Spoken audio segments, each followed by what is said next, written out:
मैं ये कहने पे मजबूर हो गया हूं कि किसान मूर्ख है। तो आप बोलेंगे कि हाइब्रिडाइजेशन क्या है? लेबर जो था वो अनाज पे चलता था, ज्यादा खर्चा किसान का किस चीज पे हो रहा है? तो वो बीमारियां।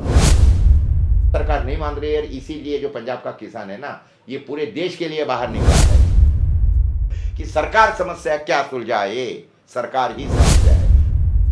You can blend any oil in any oil up to 40%। साबुन भी लगता है, पेट्रोल भी लगता है, डीजल भी लगता है, सीमेंट भी लगता है। लोगों ने रास्ता बंद कर दिया ये सुना था, लेकिन हम तो पहली बार देख रहे हैं, पिछली या दूसरी बार देख रहे हैं कि सरकार रास्ता रोक रही है।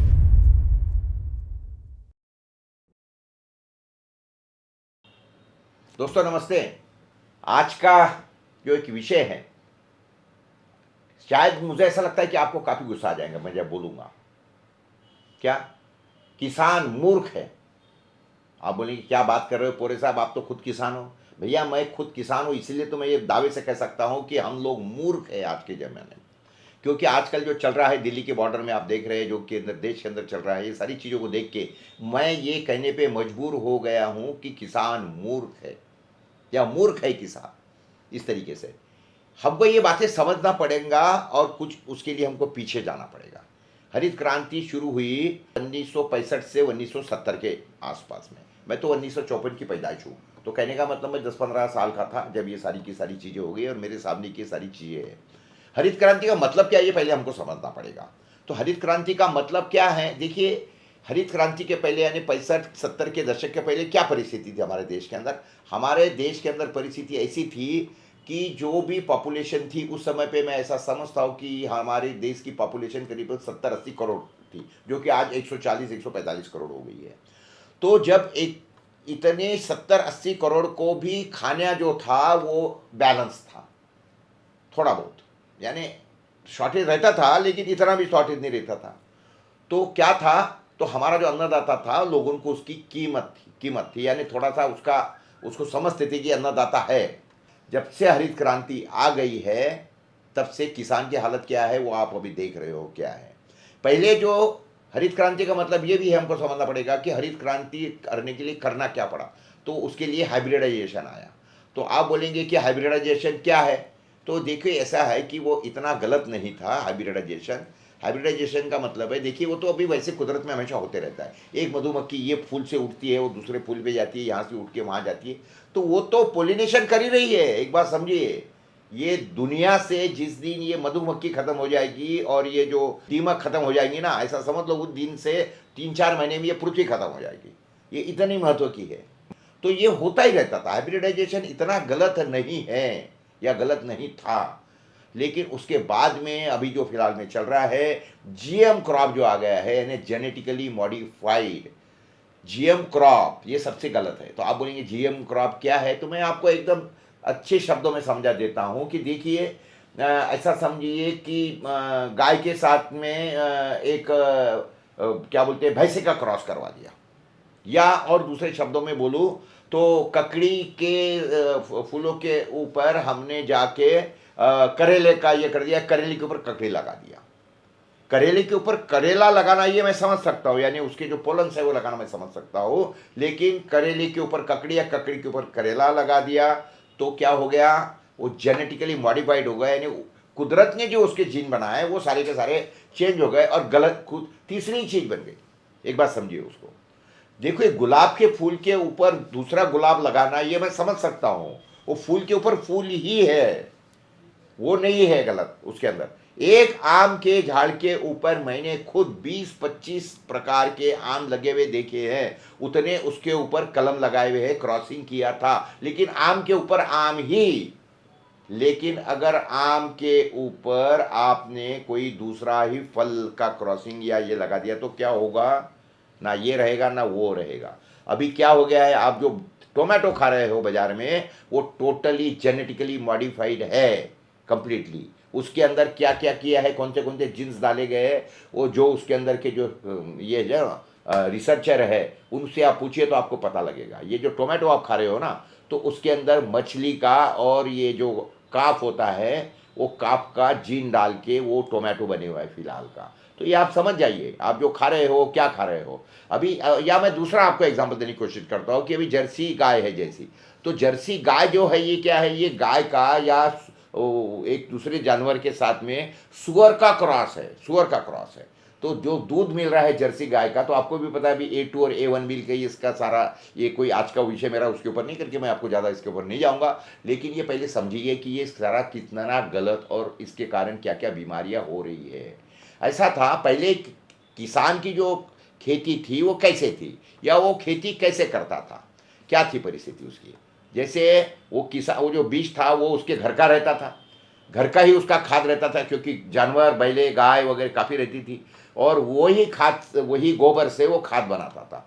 उसके उसी के अंदर वो घर का ही उसका लेबर था, बड़ा परिवार रहता था। आज के ज़माने के जैसे हम दो थी तो हम दो और हमारी टीम रहती थी, कई कई घरों में तो क्रिकेट की टीम भी रहती थी, आपने देखा। अरे भाई, हम ही तो 7 भाई बहन थे एक ज़माने में, एक बात समझिए।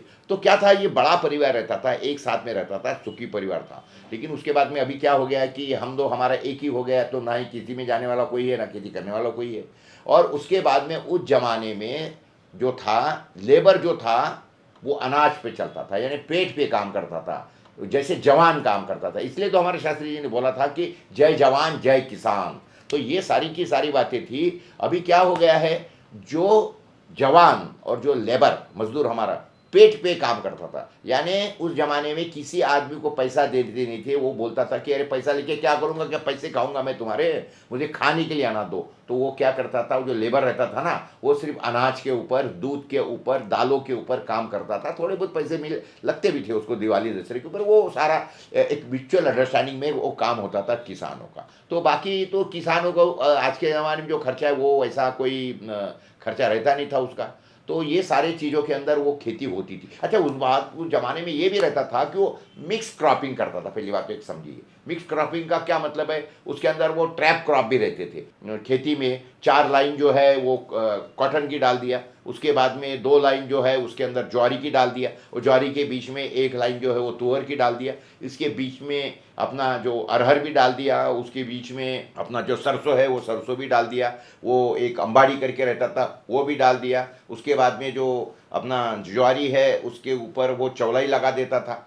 तो ये इस तरीके से मिक्स क्रॉपिंग रहता था। किसान जो था उसको जब तक के खेत में क्रॉप है कुछ ना कुछ खाने को मिलता था। हर 15 दिन में, 20 दिन में उसको कुछ ना कुछ घर में आता था और वो चलता था। और उसमें होता क्या था कि इसमें से कई क्रॉप्स ऐसे थे, जैसे चौली का क्रॉप, अगर कोई कीड़ा आना है तो पहले वो चौली के ऊपर जाता था, तो चौली के ऊपर वो सारे के सारे कीड़े जाते थे, बाकी सब उसकी खेती बच जाती थी। और इसी से कारण ये था कि उस जमाने में किसान की जो खेती रहती थी वो टोटल 0 बजट खेती रहती थी। एक बात पहले समझिए। लेकिन अभी क्या परिस्थिति है, अभी हरित क्रांति के बाद की क्या परिस्थिति है, ये पहले समझिए आप। जब जमाने में किसान पूरा 0 बजट का खेती करता था, उसका आउटपुट खेती में से, जेब में से कुछ नहीं जाता था पैसा उसका। और आज समझिए आप, देखिए अभी क्या परिस्थिति होगी। उसका बीज बाजार से आ रहा है, सीड खरीद रहा है बाजार से। उसके बाद में जानवर खत्म हो गए, क्योंकि चारा खत्म हो गया तो जानवर उसने निकाल दिए। तो अभी क्या हो रहा है, तो रासायनिक खाद आ गया,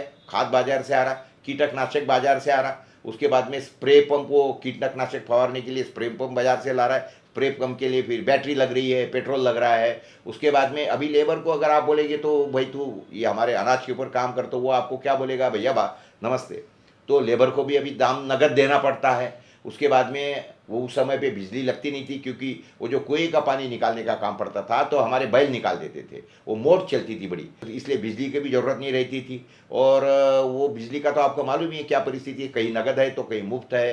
तो इस तरीके से ये सारी की सारी आज का ये 6 बोल, ये अभी तक के 6 खर्चे मैंने आपको गिना दिए। उसके बाद में सबसे बड़ा खर्चा अभी क्या आ गया है, तो ट्रैक्टर, डीजल मरम्मत, क्योंकि उस जमाने में सारे खेती के काम जो रहते थे बैलों के कारण होते थे। लेकिन अभी तो बैल खत्म हो गए, तो अभी तो सारा का सारा खेती का काम जो है वो ट्रैक्टर से हो रहा है, और ट्रैक्टर को लगता है डीजल, उसके बाद में उसकी मरम्मत, इसके ऊपर सारा खर्चा हो जाता है। और उसके बाद में ये 7 चीज़ें होने के बाद में अभी अब देखिए सबसे जब से ज़्यादा खर्चा किसान का किस चीज़ पे हो रहा है, तो वो बीमारी आपके ऊपर, क्योंकि केमिकल खा रहा है, केमिकल छिड़क रहा है, तो उसके कारण उसको तरह तरह की बीमारियां हो रही है, कैंसर हो रहा है, सब हो रहा है। तो इस तरीके से एक ज़माने में 0 इनपुट कॉस्ट में जो खेती होती थी उसको अभी 8 इनपुट कॉस्ट हो गई है उसकी। और उसके बाद में क्या परिस्थिति है, पहले तो किसान का जो माल था वो किसान के घर में पड़ा रहता था, मंडी वंडी में ज़्यादा नहीं था किसान। और उसके बाद में क्या होता था, व्यापारी जाते थे ये इसी लाल छापी पहन के और बोलते थे काका जी क्या है, गेहूँ है आपके पास में, ज्वार है, क्या भाव में बेचना है। किसान बोलता था भाई फलाने फलाने भाव में मुझे बेचना है। भाव पसंद आया किसान को तो वो बोलता था ठीक है मैं लेके जा, तो व्यापारी उसके गांव से वो अनाज उठा के लेके जाता था। और अगर पसंद नहीं पड़ता था तो व्यापारी घर गांव निकल जाता था, शहर में वापस निकल जाता था, और किसान अपना माल घर के में रहता था और वो अपने खेत पे निकल जाता था उसको। लेकिन आज क्या परिस्थिति होगी आप देख लीजिए, अब क्या है, किसान को पूरा माल जो है वो मंडी में लेके जाना पड़ता है बेचने के लिए, क्योंकि सरप्लस हो गई, उसको ज़रूरत नहीं रही व्यापारी को आपके गांव में आने के लिए, तो वो किसान को मंडी में लेके जाना पड़ता उसको, क्योंकि उसको इतना इनपुट कॉस्ट जो उसका बढ़ गया है, खर्चा बढ़ गया है उसका, आपको जो गिना दिया मैंने, तो इसलिए उसको तो ये मैं कब माल निकलता है मेरा और कब बेचूं। अरे ऐसे मैंने कई किसान देखे हैं कि वो जो पूरा खेती में से हार्वेस्टिंग हो गया ना, तो वो घर में भी नहीं लेके जाते, वो उसी समय पे खेत में से ट्रैक्टर में भरेंगे, ट्रॉली में भरेंगे और वही सा ही लेके जाते हैं वहाँ पे। और वहाँ पे लेके गए तो व्यापारी को तो मालूम है ये जब बेच रहा है, ये हम लोग बोलते हैं ना डिस्परेट सेलर, ये शब्द आपको मालूम है। तो डिस्परेट सेलर उसको पता है ये तो घर को लेके जाने वाला नहीं है, तो फिर वो क्या हो जाता है, व्यापारी बोलता है कि नहीं नहीं ये इतने में मिले, इतना ही दूंगा उतना ही दूंगा। और किसान तो बेचारा आपको पता है उसकी क्या परिस्थिति हो जाती है, वो तो वापस से उसको ट्रॉली में भरो या उसको लेके चल जाओ, क्योंकि उसका भी भाड़ा देना है उसको, गाड़ी का, मंडी का, ट्रॉली का वगैरह सारा भाड़ा देना है उसको। तो इसलिए उसको कोई परिस्थिति नहीं है कि वो वापस लेके जाए, जो भी औने पौने दाम मिले उस औने पौने दाम में उसको बेच के वहाँ से आना है, भला ही उसकी लागत ना वसूल हो, लेकिन करेगा क्या, जो मिले सो लाभ, भागते भूत की लंगोटी। तो ये सारी बातें हो गई है। और रेट क्यों गिरते हैं आपको पता है, रेट गिरने का महत्व का मेन कारण यही है, रेट कैसे तय होते हैं आपको मालूम है, डिमांड एंड सप्लाई। अगर डिमांड ज़्यादा है और सप्लाई कम है तो रेट आपको ज़्यादा मिलेगा, लेकिन सप्लाई ज़्यादा है और डिमांड कम है तो क्या होगा, भाव गिरेंगे। और आपको पता है इसी हमेशा होते हैं, क्योंकि उसको उपजाने के लिए तो 5-6 महीने लगते हैं और एकदम ही सारा माल मंडी के अंदर आ जाता है। तो व्यापारी को भी मालूम है ये तो काफ़ी माल आ गया है, और वो फिर अलग अलग नखरे करते हैं। हर आदमी की, आपकी, मेरी या किसकी भी हमेशा हमारी चॉइस क्या रहती है कि भाई जितना सस्ता मिले उतना अच्छा। आप भी बाजार में जाएंगे तो आप भी बोलेंगे मुझे तो सस्ता मिलना चाहिए, कोई भी आदमी जाएगा तो उसको सस्ता, किसान भी बाजार में जाएगा दूसरी चीज़ खरीदने के लिए वो भी बोलेगा यार सस्ता ही मिलना चाहिए। देखो ये तो कोई गलत बात ही नहीं है, हर आदमी ट्राई करता है कि मुझे एक उचित दाम पे यानी सस्ते दाम पे ये माल मिलना चाहिए। तो ये कारण ये सारा का सारा होता है, इसको सूत्र बोलते हैं डिमांड एंड सप्लाई, ये समझिए आप पहले। जैसे मैं आपको एग्जाम्पल देता हूँ, जैसे एक ज़माने में ये वेस्पा स्कूटर आती थी, वो बुकिंग होता था, 5-5, 6-6 साल स्कूटर नहीं मिलती थी। तो ये 5-6 साल स्कूटर का बुकिंग करने के बाद में जब मैं स्कूटर लेने जाता था या मेरा नंबर लगता था, उस समय पे स्कूटर का भाव रहता था 5,000 रुपये, लेकिन वही स्कूटर बाजार में 10,000 में बिकती थी, क्योंकि there was no supply. Fiat गाड़ी थी उस समय पे, तो फियाट गाड़ी समझ लो 10 या 12,000 में अगर मुझे मिली तो बाजार के अंदर उसको लेने के लिए 20-25 हज़ार में लोग खड़े रहते थे, यानी ब्लैक में बिकता था भाई उस जमाने में। ये थी परिस्थिति, पूछिए आप अपने बाप दादा को। तो क्या था, पहले भी इसी तरीके से सारा होता था। पहले गेहूं का दाम, कपास का दाम, आप क्या है देखिए आप क्या परिस्थिति थी। मैं आपको टेबल पे ऊपर बताने की कोशिश करूंगा कि पहले कि शिक्षक की सैलरी क्या थी, ये जो क्लास 2 क्लास 3 जो लोग थे उनकी सैलरी क्या थी, यूएस डॉलर और रुपी की रेट क्या थे उस समय पे। देखो हम जब आज़ादी हुई थी हमारी 1947 के अंदर, उस समय पे US dollar 1 is equal to Indian rupee 1, ये परिस्थिति थी हमारी। और उसके बाद में टीचर की जो सैलरी थी उस जमाने की क्या है आप देखिए तो आपको चमक जाएंगे सारी की सारी बातें समझ के। तो टीचर की सैलरी, तहसीलदार की सैलरी, ये उसके बाद में गेहूँ कपास के दाम और गोल्ड के रेट, ये सारे के सारे आप टेबल से समझ जाइए। मैं आपको नटशेल में बताने की कोशिश करता हूँ कि 1947 के अंदर जो जब अंग्रेज निकल गए थे हमारे देश से, हमको जब आज़ादी मिली थी, उस समय पे एक क्विंटल गेहूँ बेचने के बाद में, 1 क्विंटल गेहूँ बेचने के बाद में 1 तोला सोना मिलता था, या 1 क्विंटल कपास बेचने के बाद में 3 तोड़ा सोना मिलता था। यानी उस समय पे तोड़ा जो था वो 10 ग्राम का नहीं था, आज के जैसे वो 12 ग्राम का था, तो 36 ग्राम सोना मिलता था। 1947 के अंदर। और उसके बाद में जब मैं पैदा हुआ 1954 में, उस ज़माने में मुझे दादी बोलती थी कि जब तू पैदा हुआ था 40 क्विंटल कपास हुआ था उसको, तो उस समय पे 1 क्विंटल के ऊपर 2 तोले सोना खरीदी थी, यानी 24 ग्राम, तो 24 या 25 ग्राम समझ लो, तो 25 ग्राम इंटू 40 क्विंटल कितना हो गया? 1000 ग्राम, यानी 1 किलो सोना मेरे दादी ने खरीदा था। तो मेरी दादी हमेशा मुझे प्रेम से बोलती थी, अबे वो किलो 1 किलो, यानी सोना खरीदा था उसने उस जमाने में। तो ये क्या है, एक बात समझिए, ये रेशियो मैं आपको बताने की कोशिश कर रहा हूँ जानबूझ के, आप समझिए। 1972 के अंदर हमारा जो कपास था उसको दाम गिर गए थे, तो सरकार ने कॉटन मोनोपोली स्कीम लगाया था। उस समय पे कॉटन का भाव जो गवर्नमेंट ने दिया था 275 रुपीज़ क्विंटल दिया था, और सोने का दाम उस जमाने में आपको पता नहीं हो तो मैं बताता हूँ 190 रुपीज़ था। तो 1 क्विंटल कपास बेचने के बाद में मेरे पिताजी ने 18 ग्राम सोना खरीदा था, 18 ग्राम। मेरे दादी ने चौपर में कितना खरीदा था? 24 ग्राम। और 1947 में जब आज़ाद हुई तो कब कितना लिया था उसने? 36 ग्राम सोना खरीदा 1 क्विंटल के बाद में। और आज मेरा बेटा 1 क्विंटल कपास बेचने के बाद में 1 ग्राम सोना खरीद रहा है, यानी 47 में 36, 54 के अंदर 24 ग्राम, 72 में 18 ग्राम, और अभी 2024 के अंदर क्या हो गया है? 1 ग्राम। और परिस्थिति क्या थी? 47, 54, 72, इनपुट कॉस्ट हुआ जीरो, जैसे कि मैंने आपको पिछली बार बताया है।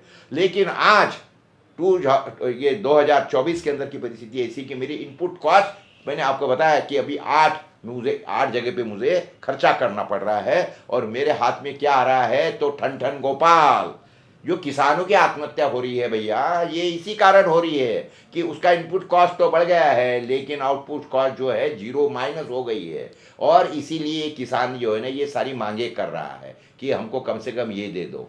तो किसानों की मांगे क्या है आपको भी पता है, वो बोल रही कि भाई हमको कम से कम एमएसपी दे दो, सारे दामों की इसके दे दो। और उसके बाद में जो एमएसपी आप तय करेंगे तो वो क्या है? C2 plus 50%। तो C2 प्लस 40% का जो मामला है, यानी A2 प्लस FL, यानी खेती को लगने वाले A2 माने खेती का A to Z खर्चा, FL माने फैमिली लेबर जो काम कर रहा है, और C2 का मतलब है कॉस्ट ऑफ लैंड। तो इस तरीके से, और ये सारा करके उसको मुझे कम से कम 50% मुनाफा दे दो। उसके बावजूद भी किसान कोई कमाने वाला नहीं है बहुत ज़्यादा, क्योंकि आपने उसके बाद में कुदरत के जो उसके साथ में खिलवाड़ हो रहे हैं, ये जो अभी सारा क्लाइमेट चेंजेस हो रहा है उसके कारण जो उसका नुकसान हो रहा है, वो तो इसमें आया ही नहीं है। एक बात समझिए, वो इंश्योरेंस सारी फालतू के बोलम बच्चों की बातें हैं, इसको कोई मिलता नहीं है इंश्योरेंस किसानों को। और सारी की सारी जाके कोई किसान को पूछो क्या परिस्थिति है। तो ये इसीलिए अभी किसान क्या बोलता है कि भाई मुझे ये स्वामीनाथन आयोग जिसको सरकार ने ये दिया है, क्या? भारत रत्न अवार्ड दिया है। अरे भैया, वो भारत रत्न अवार्ड जिस आदमी के नाम पे आप दे रहे हो, तो उसने जो हमको सजेशन दिया है, आपको सजेशन दिया, वो तो मानो कम से कम, उसने वो तो मानो। तो वो तो सरकार नहीं मान रही है। इसीलिए जो पंजाब का किसान है ना, ये पूरे देश के लिए बाहर निकला है। उसको कोई आज एमएसपी नहीं मिलती है। एमएसपी आज मिल रही है सिर्फ 2 चीज़ों के ऊपर, गेहूं के ऊपर और चावल के ऊपर। और वो भी क्यों और वो भी किसको मिलती है? सिर्फ पंजाब के किसानों को मिलती है थोड़ी बहुत। और गवर्नमेंट जाके खरीदती है उसको, क्योंकि वो गवर्नमेंट को ये फोकट में बांटनी है सारा का सारा, इसलिए उनको गेहूँ और चावल चाहिए। एक बात पहले समझिए। लेकिन आज परिस्थिति ऐसी है कि बाकी सारे जो भी प्रोडक्ट है उसको किसी के ऊपर ये मिलता नहीं है, और उसके कारण ही ये परिस्थिति निकल आ गई है। जैसे कि देखिए, अभी थोड़ा बहुत अच्छी परिस्थिति, थोड़ा बहुत, मैं कोई ज़्यादा अच्छा नहीं बोलता हूँ, गन्ने के किसानों को है। गन्ने के किसानों को क्या मिलती है? FRP मिलती है, यानी फेयर रेम्यूनरेटिव प्राइस। क्या मतलब है फेयर रेम्यूनरेटिव प्राइस का? फेयर रेम्यूनरेटिव प्राइस का अर्थ है कि जो प्रोडक्शन प्रोड्यूसर है किसान, और जो फैक्ट्री वाला है प्रोसेसर, ये दोनों को भी उचित दाम मिलना चाहिए। उचित दाम के मतलब क्या है? देखिए, जैसे आपको भी पता है कि गन्ने से क्या होता है, तो शक्कर बनती है। तो शक्कर की पूरे पिछले साल में एवरेज प्राइस क्या थी, वो उससे 20% माइनस, ये सूत्र है FRP का। यानी जैसे 4000 रुपये क्विंटल का अगर इसका शक्कर का दाम रहा, तो उसमें 20% माइनस करके 800 रुपये माइनस हो गए, तो 3200 रुपये क्विंटल टन की ये गन्ने की प्राइस हो गई है, टन की। ये समझिए, ये सिंपल थेरी है। तो मैं समझता हूँ कि थोड़ा बहुत उसके कारण किसानों का बेचारों का ठीक तरीके से वहाँ का चल रहा है, उसका प्रोडक्शन भी ठीक होता है। एक एक एकड़ के अंदर करीब करीब 80 टन गन्ना हो जाता है। 80 टन को अगर 3,000 रुपये भी भाव मिला तो 8 त्रिक 24 हो गया, तो 2-2.5 हज़ार रुपये मिल गया, लाख रुपए खर्चा भी निकल गया, तो 1,00,000-1,50,000 रुपये बेचारे किसान को मिलता है, उसका चलता है। और उसके बाद में गन्ने का जो हरा चारा वारा निकलता है तो उसके ऊपर उसके जानवर दूध वूध ये वो सब घर का चलते रहता है। तो ठीक बहुत चल रहा है किसानों का, ऐसा मैं बोल रहा नहीं है कि वो भी कोई बहुत ज़्यादा ये काम कर रहे हैं, लेकिन ठीक है। हमारे जो ड्राई लैंड फार्मर्स है या जो बाकी की जो उपज करने वाले किसान है उससे तो ये ठीक ही कर रहा है। लेकिन आज की परिस्थिति कैसी है आपको मालूम है। पहले किसान क्या बोलता था, पहले हमारे देश में ऐसी परिस्थिति थी, उत्तम खेती, मध्यम व्यापार, कनिष्ठ नौकरी, यानी नौकरी करना यानी एकदम ही गए बीते लोगों का काम है, यानी हलकट काम है, ये इस तरीके से बोले जाता था। और आज परिस्थिति क्या हो गई है, तो किसान बोल रहा है कि हमको आरक्षण दे दो, आरक्षण दे दो। क्यों मांग रहा है भाई आरक्षण? तो आरक्षण का मतलब मांगने का यही है ना कि उसको दिखता है कि मेरे खेती में मुझे कुछ हो नहीं रहा है, तो मेरे बच्चे को कम से कम नौकरी मिले, क्योंकि उसने देखा है कि नौकरी की क्या परिस्थिति है, कितना यानी सैलरी भी मिलती है टेबल से, और टेबल के नीचे से भी कुछ आमदनी हो जाती है। ऐसे कई कई डिपार्टमेंट है, आपको पता है, मैं उसको जाऊँगा नहीं ज़्यादा, लेकिन आप ये बात समझिए उसको। तो इसीलिए उसको लगता है कि मेरा दादा मर गया कर्जे में, मेरा बाप मर गया कर्जे में, मैं भी कर्जे में डूब रहा हूँ। वो चाहता है कि भाई मेरा बेटा कम से कम कर्जे में ना डूबे करके वो बोलता है कि भैया इसको क्या दे दो, इसको नौकरी दे दो, और नौकरी के लिए आरक्षण चाहिए, इसीलिए वो आरक्षण के पीछे लगा है। हालांकि ये बात पहले समझने की जरूरत है कि ये सारी गुमराह करने वाली बातें हैं पॉलिटिशियंस लोगों को, किसानों को, कि आरक्षण मांगो ये करो। क्योंकि क्या है कि देखिए ये जो पूरी इसकी जेब काटे जा रही है ना किसानों की, उसकी तरफ भैया तुम ध्यान मत दे दे, आरक्षण मांग, तो ये सारे के सारे लगाए हुए लोग हैं। हालांकि नौकरियां खत्म हो गई, सरकार के उपक्रम सरकार ने सारे बेच दिए,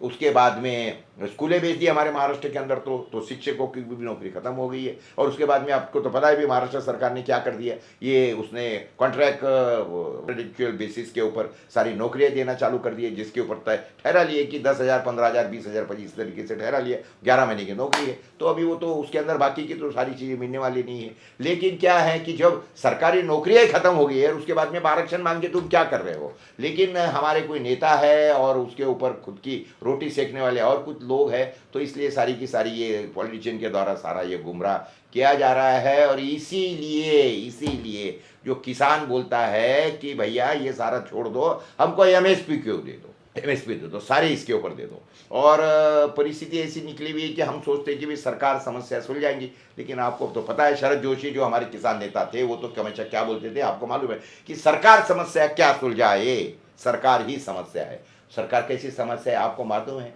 क्या करती है सरकार?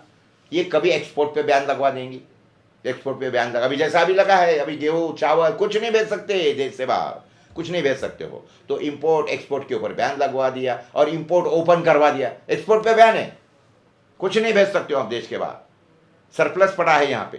प्याज, क्या प्याज नहीं खाने से कोई मरता है? अरे भैया जैन लोग तो हमारे कभी प्याज खाते ही नहीं है, लेकिन वो तो सबसे हेल्दी रहते हैं। लेकिन करवा दिया प्याज के ऊपर, हमारा जो प्याज उगाने वाला किसान था वो मर रहा है, उसको दाम नहीं मिल रहे हैं। गेहूं उगाने वाला, चावल उगाने वाला, वो सारा का सारा मर रहा है। कभी स्टॉक लिमिट सरकार लगा देंगी, कभी एक्सपोर्ट लगवा देंगी, कभी एक्सपोर्ट के ऊपर बैन, कभी इंपोर्ट के ऊपर बैन। तो ये नहीं लेंगे, वो नहीं लेंगे, ये सरकार के नौटंकी सब चालू हो जाती है। और दूसरा सरकार अभी क्या करती है आपको पता है? मेरा ये बोलना है कि तुम इंपोर्ट कर रहे हो तो क्या कर रहे हो? अरे देश का पैसा बाहर भेज रहे हो भाई, कम से कम देश का पैसा बाहर मत भेजो। देश का पैसा बाहर भेजने से क्या होता है, हमारा देश गरीब हो रहा है, किसान गरीब हो रहा है, उसको पैसा नहीं मिल रहा है। मैं आपको मनी सर्कुलेशन का एकदम सिंपल एग्जांपल देता हूँ, एकदम सिंपल। देखिए ऐसा है, आपने तो देखा होगा घर के घर में कभी दूसरी दिवाली के ऊपर ऐसे कई समाज है जिसके अंदर दूसरा दिवाली के ऊपर फैमिली के लोग बैठते अपना ताश खेलते बैठते हैं, और उसके अंदर वो कभी क्या बोलते हैं जुआ वगैरह जो है वो तरीके से चलते रहता है। लेकिन अभी जैसे घर के अंदर मैं, मेरा बेटा, मेरी बहू, ये वो सारे के सारे 5-6 जन 10 जन जो भी फैमिली को बैठे और वो खेल रहे, 3 पत्ती खेल रहे हैं, तो 3 पत्ती खेलते खेलते कभी मेरा पैसा इधर चला गया, उसका पैसा उधर चला गया, फैमिली के अंदर ही घूम रहा है ना भैया, पैसा क्या होगा, घर के बाहर थोड़ी पैसा गया है। तो यही बात है, मेरा ये कहने का मतलब है। जैसे या ट्रैवलिंग की बात देख लो, अगर मैं मेरे देश के अंदर ही घूम रहा हूँ तो पैसा तो देश के अंदर ही घूम रहा है ना, देश के बाहर तो नहीं गया। तो इसी तरीके से अगर हमारे देश के अंदर का जो है उससे अगर ये माल खरीदा जाए, वो बिके, थोड़ा बहुत महंगा इधर उधर हो जाएगा, मैं समझता हूँ, लेकिन उसके इलाज है उसके करने के। सरकार वो जो गरीब है बेचारे उनको सब्सिडाइज रेट के अंदर दे सकती है, दे रही भी रही है। लेकिन जिस तरीके से वो सिर्फ उनको सब्सिडाइज रेट पे देना है, सस्ते में देना है करके आपने ये सारा एक्सपोर्ट बैन, इंपोर्ट ओपन, ये सारा करवा देना। आपको पता है आज के घड़ी के अंदर ये सारी की सारी गेहूं चावल का एक्सपोर्ट बैन लगवा दिया। उसके बाद में ये जो दालें है, कितने भी दाल इंपोर्ट करो, कपास कितना भी इंपोर्ट करो, ऑयल और ऑयल सीड जितना ऑयल जितना पूरा का पूरा इंपोर्ट करो, ये सारा का सारा ये जो इंपोर्ट है ये पूरा का पूरा खोल दिया है, पूरा खोल दिया है। कितने भी दालें लाओ, यानी विदेश के किसानों को दालों के उचित दाम मिल रहे हैं, कपास के दाम मिल रहे हैं, क्योंकि उनकी गवर्नमेंट उनको सब्सिडी भी दे रही है। और वो जो तेल आ रहे हैं हमारे देश के अंदर, सोयाबीन आ रहा है, पाम आ रहा है, ये ईडिबल ऑयल्स नहीं है। मैं आपको बताने की कोशिश करता हूं, समझिए आप, these are not edible oil. आप देखिए उनका बिलिंग क्या तरीके से होता है। These are the lubricants. Soybean में कोई तेल नहीं बनता है, लेकिन उसके अंदर जहरीला पार्ट है और वो हम खा रहे हैं, और वो खाना चाहिए करके सरकार ने लॉ चेंज कर दी है। You can blend any oil in any oil up to 40%। और ये गलत तेल खा के आप और मैं बीमार गिर रहे हैं, जो देश के अंदर जो हार्ट अटैक और उसके बाद में जो ये डायबिटीज वगैरह सारा हो रहा है, तो ये सारा काय का नतीजा है। तो ये यही तेलों का है, ये हमारे सरकार ने दी हुई हमको बीमारियां है।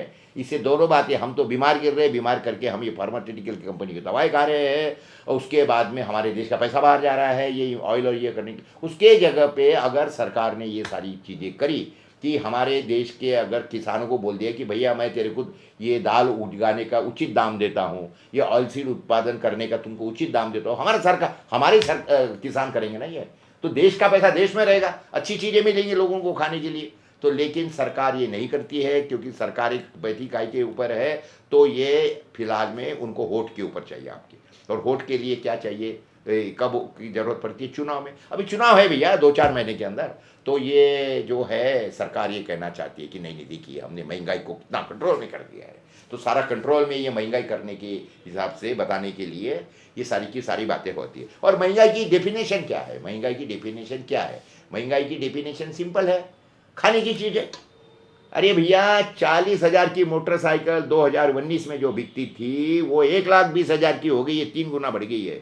जो सीमेंट का बोरा 150 में था वो अभी 400 रुपये में हो गया है, वो महंगा नहीं हो गया है। जो हमारे खेतों में हमको पाइप लगता था 300 रुपये का पाइप 900 रुपये में खरीद रहा हूँ मैं। इतनी महंगाई बढ़ गई है, उसके बारे में कोई चिल्लाता नहीं है। डेटा से लेके तो हर चीज़ आप देखिए, कितना लोहा लक्कड़ चद्दर जो भी है सारा महंगा हो गया है, कपड़ा महंगा हो गया है।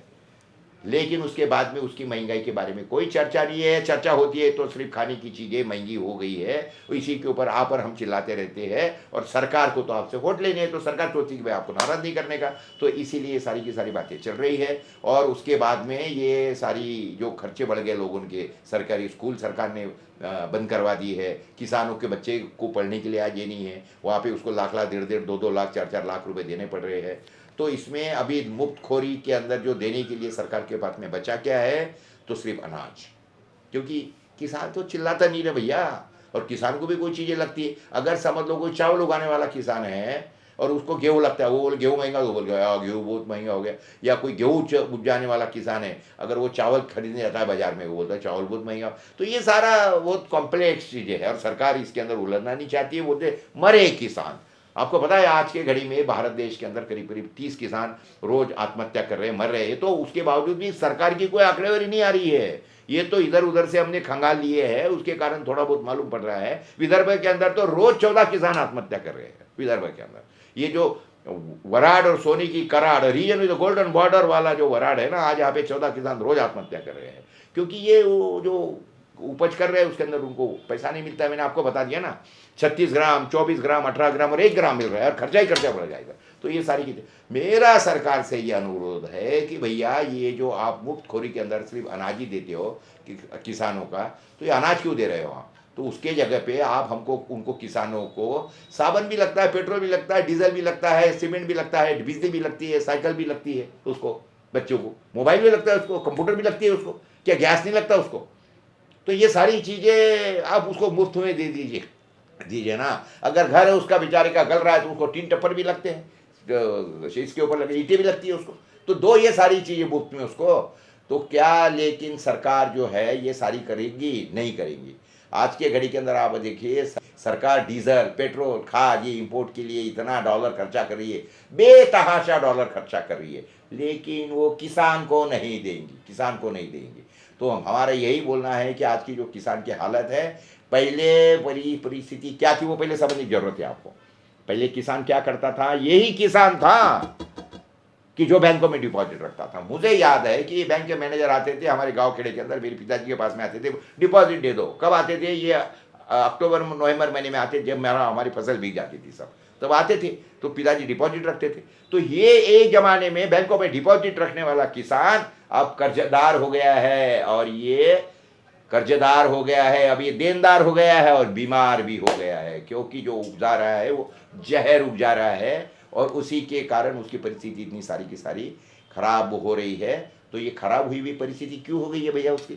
अरे सरकार के बताए हुए रास्ते के ऊपर वो चल रहा है, उसके कारण वो बर्बाद हो गया है। तो ये क्या सरकार की जिम्मेवारी नहीं बनती है कि उसको कुछ मदद करे? मुझे बताइए, एक डॉक्टर ने आपको कोई गोली खाने के लिए दिया और वो गोली से आपको बीमारी हो गई, आप मर गए, तो डॉक्टर जिम्मेवार नहीं है? बिल्कुल डॉक्टर जी। तो उसी तरीके से सरकार जिम्मेवार है। आज की जो सरकार किसानों की हालत है उसके लिए संपूर्ण तरीके से ये सरकार जिम्मेवार है, क्योंकि उनके बताए हुए रास्ते के ऊपर ही किसान चला और मरने पे तर गया।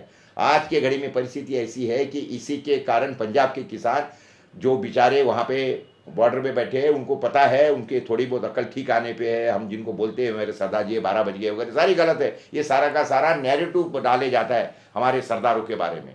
हमारे सरदारों का हमको धन्यवाद देना चाहिए कि वो जिस तरीके से सिंघू बॉर्डर के ऊपर बैठे हैं और सारी की सारी चीज़ें कर रहे हैं। सरकार को इन्होंने जिस तरीके से नाक को तले, दांतों तले चने चबाने लगाए पिछले 2 साल पहले, वो सारा का सारा जो उन्होंने जो कानून बनाए थे गलत किसानों के लिए, उनको पीछे लेने लगा है। लेकिन अभी आप देख रहे हो, उस समय पे जो सरकार ने बोला था उनको कि भैया ये आप पीछे ले लो, हम आपका सारी चीज़ें मानते हैं और आपके लिए हम एमएसपी करवा देंगे, सब मिलेगा और हम चर्चा करेंगे और सारी बातें कर देंगे।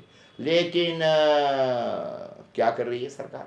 उनके ऊपर गोले बरसा रही है, आंसू गैस के गोले बरसा रही है, पैलेट बुलेट्स, रबर की बुलेट जल रही है। अभी एक किसान मर गया वहाँ पे, तो और उसके बाद में रास्ते खोदे गए उनके। हमने लोगों ने रास्ता बंद कर दिया ये सुना था, लेकिन हम तो पहली बार देख रहे हैं, पिछली या दूसरी बार देख रहे हैं कि सरकार रास्ता रोक रही है, सरकार रास्ता खोद रही है इस तरीके से। और उसके बाद में ये किसानों के ऊपर ये मुकदमे डाल रही है कि हम आपके ऊपर रासुका लगा देंगे। अरे रासुका तो भैया ये पुलिस वालों पे लगाओ, ये सरकार के ऊपर लगा दो। परिस्थिति ऐसी है कि ये सारी की सारी जो हो रही है, ये हमारे देश के अंदर की जो उल्टी गंगा बह रही है ना, आज के घड़ी के अंदर आपको लगता है सरकारें किसानों को सब्सिडी दे रही है? बिल्कुल नहीं दे रही है।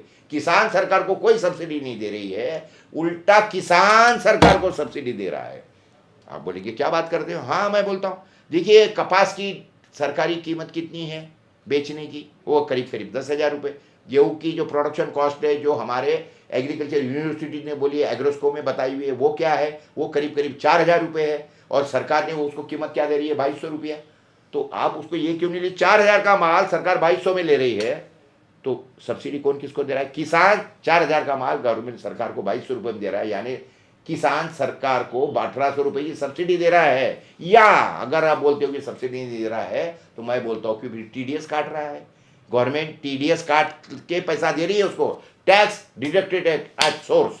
4,000 का माल के पैसे मेरे हाथ में जब 2,200 रुपये मिलते हैं, तो 1,800 रुपये मेरे 1 क्विंटल के पीछे सरकार ने टैक्स डिडक्शन किया एट सोर्स पे मेरे हाथ में दे रही है। और ऊपर सरकार से बोलती है कि हम आपके ऊपर इनकम टैक्स नहीं लगाते। अरे इनकम टैक्स चलेगा हमको, तुम तो टीडीएस लगा रहे हो भैया हमारे पे, जिसका हमको कोई यूज़ नहीं है। और ऊपर से तुम हमको बोलते हो कि हमने तुम्हारे लिए ये कर दिया, वो कर दिया, ढमका कर दिया, फलाना कर दिया। ऐसा है कि खेती को लगाने के अधिकतर चीज़ों के ऊपर आपको पता है पहले कोई टैक्स नहीं था, कोई टैक्स नहीं था। लेकिन अभी तो सारी की सारी चीज़ों के ऊपर हमको जीएसटी देना पड़ रहा है, किसानों को भी। अभी उसके बाद में वो सबसे बड़ा टैक्स पेयर है, मैं आपको ये भी प्रूव कर दूंगा दूसरे एपिसोड के अंदर मेरे। लेकिन हमारा और मेरा तो ये कहना है कि आप उसके ऊपर इनकम टैक्स भी लगा दो। इनकम टैक्स लगाने के बाद में उसको फिर सॉल्वेंसी का भी हक दे दो आप, जो आपने सिर्फ व्यापारियों को दिया है। एक व्यापारी है, अगर उसने कोई टैक्स कर्जा लिया है और वो उसने अगर बोल दिया कि नहीं मैं तो अभी कर्जा भर नहीं सकता, तो उसको आपने सॉल्वेंसी का अधिकार दे दिया है। तो ये सॉल्वेंसी का अधिकार आप किसान को भी दे दो, किसान भी बोलेगा कि भैया मैंने जो कर्जा लिया था अभी मैं फेड नहीं सकता हूँ, दे नहीं सकता हूँ आपको वापस से, तो मुझे सॉल्वेंसी डिक्लेयर करवा दो। क्या सरकार ये करेंगी? दोस्तों, मैं ऐसा समझता हूँ कि एपिसोड काफ़ी लंबा हो चुका है, लेकिन ये सारी चीज़ों से आपसे ध्यान में आ जाए होगा कि आज किसानों की परिस्थिति क्या है, किसान क्यों चिल्ला रहा है, क्यों रो रहा है, क्यों मर रहा है, क्यों आत्महत्या कर रहा है। ये जो सरकार आपके सामने बातें रख रही है, जिस तरीके से हमारे पंजाब के किसानों को बर्बाद किया जा रहा है, ये सारी चीज़ें समझिए, एक नैरेटिव फैलाया जा रहा है, गलत किसानों को बदनाम किया जा रहा है। जो हमारा अन्नदाता है वो मर रहा है। हमारा काम है कि अन्नदाता के पीछे खड़े रहे, जहाँ पे भी हो। पंजाब का किसान सिर्फ वो पंजाब के किसान के लिए एमएसपी नहीं मांग रहा है, वो उसका रोना अकेले का नहीं रो रहा है, ये पूरे देश के किसानों का रोना रो रहा है। तो हमारा काम है कि उसको हम जहाँ बैठे हैं वहाँ पे समर्थन दो। आप अपने गांव में भी धरना दे के बैठ सकते हो, सरकार को आप दांतों तले चना चबाए सकते हो, ये करवाओ। नहीं है तो किसान जो है पंजाब का 1-2 साल टिकेगा, और वो भी अगर मर गया ना, तो ये देश के किसानों के हक के लिए लड़ने वाले कोई रहेंगे नहीं, और अब बोलेंगे भैया हम मर रहे थे आप तो क्या कर रहे थे। तो ऐसा मत करिए, किसान को साथ देना चाहिए, ये मैं आपको बोलता हूँ और आपसे विदा लेता हूँ। नमस्ते।